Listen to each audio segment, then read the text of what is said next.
Monotonous jobs are all the same, a slow erosion of the soul. Doing the exact same thing, day in and day out, grinds you down to a fine powder. My name is Leo, and for the last 9 years, I've been a conductor on the bus route between Riverside and Oak Haven. It's only been 9 years, but it feels like a century. Here at a stop called Guayaquil Crossing, the bus is already packed, but we still manage to squeeze in a few more souls before lurching forward again. The road is a slick ribbon of mud. A steady March rain taps a gentle, endless rhythm on the roof of the bus. Outside, vast fields of yellow corn stand motionless, drunk and heavy with too much water. The rainy season, a long, dark, oppressive guest, is finally preparing to leave. Soon, the farmers will come to harvest the corn. But none of it holds any novelty for me. Not the treacherous mud, not the waterlogged cornfields. In 9 years as a bus conductor, I can't even begin to count how many times I've traveled this very road.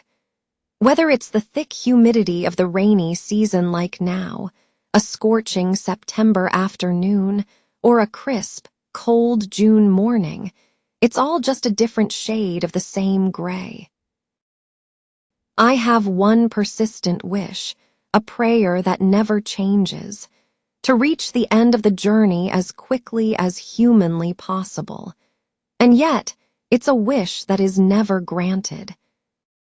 I know the life story of every pothole, every bent guardrail, every solitary oak tree on the road from Riverside to Oak Haven. I swear to you, my past is etched into this asphalt.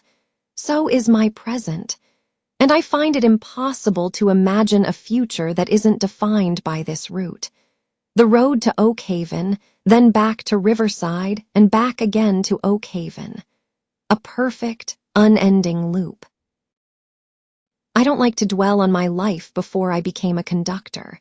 I know that I once had a father and a mother. We lived on a large agricultural estate in the valley, but that time feels distant, like a faded photograph. My father died when I was just a boy. My mother, Maria, kept us afloat by selling homemade, illegal liquor to pay for my schooling. The day I came home with my first paycheck, I found that she had finally drank herself to death. I also had an older brother, Daniel. He went off to work on the oil rigs in Texas. We wrote to each other at first, but eventually his letters stopped coming. So I stopped writing too. The bus groans to a halt. "Anyone getting off here?" I call out, my voice flat and practiced. Silence. The driver, Mr. Henderson, engages the engine and the bus lurches forward. But a moment later, the bell dings sharply. The bus stops again. "I'm getting off here," a man says, rising from a seat not far from me. A chorus of angry, rude comments follows him as he shoves his way toward the exit. I say nothing to him, and for my silence, a few of those ugly words are thrown in my direction as well. Before this life, I had a job at a food science research station. My task was to sit all day and record figures from a strange, complicated machine. I was told it measured the Browning index of apple slices. I never understood what the numbers meant or how the machine worked, but my supervisor constantly reminded me that my work was of great importance to the food industry. I didn't understand that either, but for a while, I was proud to be a part of some great, mysterious work. But I quickly grew tired of sitting in the same chair, writing down the same meaningless numbers, day after day. After only a year, I quit. "I want a job with some excitement," I told my friends. "I'm going to be a bus conductor. There's variety there. Different people, different places every day." The bell rings again. The bus stops for more passengers to disembark. "I've got a bicycle on the roof," one man declares. "And I have a sack of corn," says another. I'm certain this is why I'm growing so thin. My ears have grown weary of hearing these same declarations. I've heard them hundreds, no, thousands of times. I wonder if one day the passengers will be kind enough to simply get their things without announcing it to the world.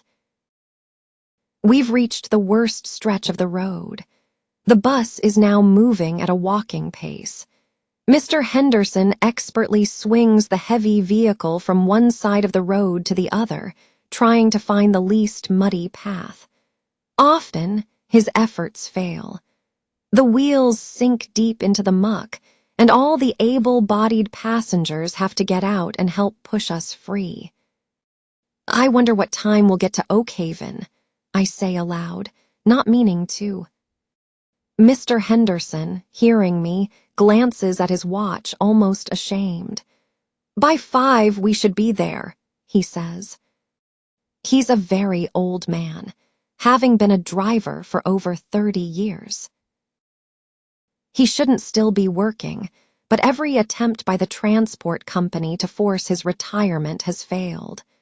No one understands why this strange old man, who is rumored to be quite wealthy, insists on continuing to work. I have a theory.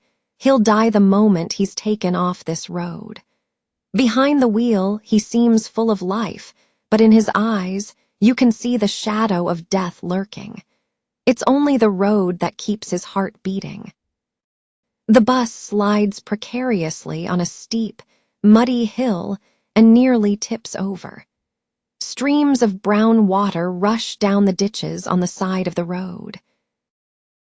"Everyone out and push," I yell.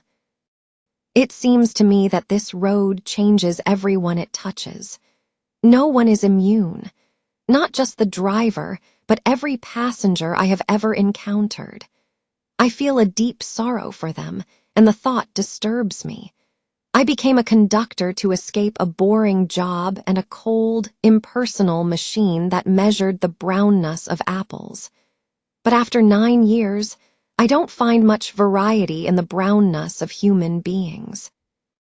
In fact, it feels as if these are the very same passengers I left Riverside with on that rainy morning 9 years ago. That rude, talkative man has occupied the same back seat for 9 years, still telling the same embellished stories of his business success. So too, that other man near the window, the one who smokes constantly but refuses to let a window be opened. That crying child never seems to grow up. And there is that large woman who expertly uses her size to prevent anyone from sitting next to her. Yes, these are the same passengers, and this is the same road. The same journey without an end. Everyone out and push. The rain continues to fall. Mr. Henderson keeps wrestling the bus through the mud. The vehicle groans and complains under the heavy load of passengers, a number that never seems to decrease. People get on, people get off, but the bus is always crowded.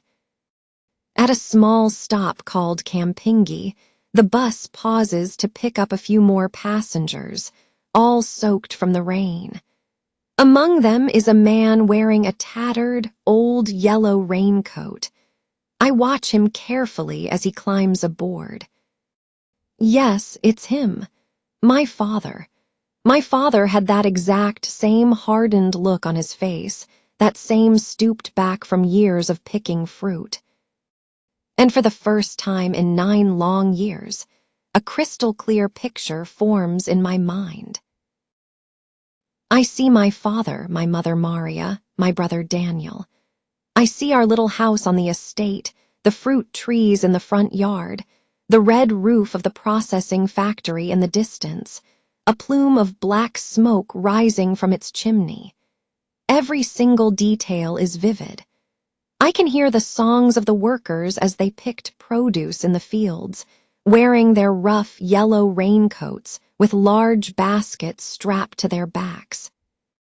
I feel now, as I felt then, a profound respect for these people who, with their songs, made a life of hard work and hardship seem almost pleasant. A feeling of pure joy washes over me. I move through the crowded aisle to where the man is standing and gently touch his shoulder. "Father!" I shout, and I feel hot tears streaming down my face. I turn and beam at everyone on the bus, and I see my own joy reflected in their faces. Oh, what a beautiful world this is. The sound of the rain on the roof and the complaining engine have transformed into a symphony of happiness. Old Mr. Henderson at the wheel has become the very picture of contentment. The voices of the passengers, even the crying of the child, fill me with a wonderful, transcendent feeling. Father, so my father and mother never died after all. My brother never had to go to Texas, and I myself never had to waste my days writing down numbers from a machine that measured the brownness of apples. But suddenly, the bus comes to a violent, shuddering halt. All the standing passengers, myself included, are thrown forward, tumbling over one another. I try to steady myself by holding onto the man I had called my father, but he is already falling, and he pulls me down with him. Everything in my beautiful dream evaporates. I feel like I'm returning from the dead as the man, and I help each other back to our feet. Everyone get out and push. The bus is trapped in the mud again. The two front wheels are buried so deep that it's going to take hours to get free.